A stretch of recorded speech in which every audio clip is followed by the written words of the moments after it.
3-Renessans poydevorini sizlar qo'yasizlar. Sizlarda imkoniyatlar juda katta. Buyuk bobomiz Alisher Navoiy aytganlaridek bilim xazinasini yoshligida to'pla.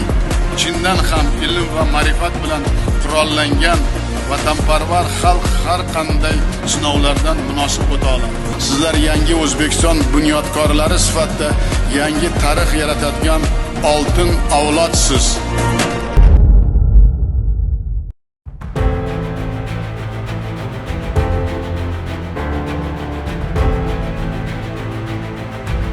Men Hamrayev Salimjon Islom Karimov nomidagi davlat stipendiyasi sohibiman.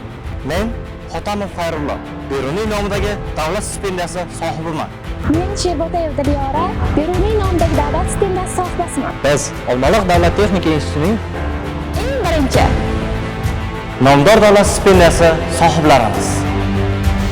Men 2025-2026 yil o'quv yilida Islom Karimov nomidagi davlat stipendiyasi sohibi bo'ldim. Bu yutuqqa erishish davrida men Olmaliq davlat texnika institutida o'tkazilgan ko'plab ko'rik tanlovlarda faol ishtirok etib keldim. Yilning eng faol talabasi 2025 respublika tanlovida yilning eng ixtirochi innovator talabasi nominatsiyasi bo'yicha birinchi o'rin sohibiga aylandim.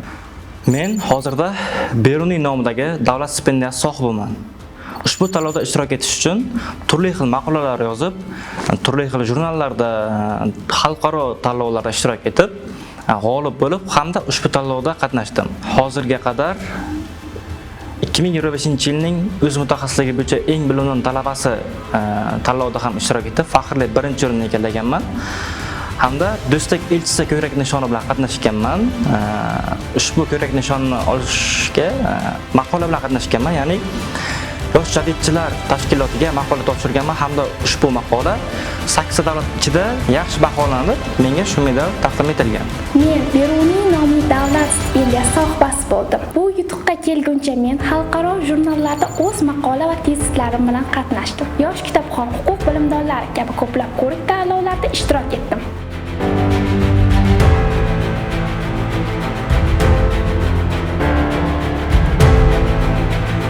Men mas'uliyatni qabul qildim. Men o'z yo'limdaman. Men ishonchni oqladim.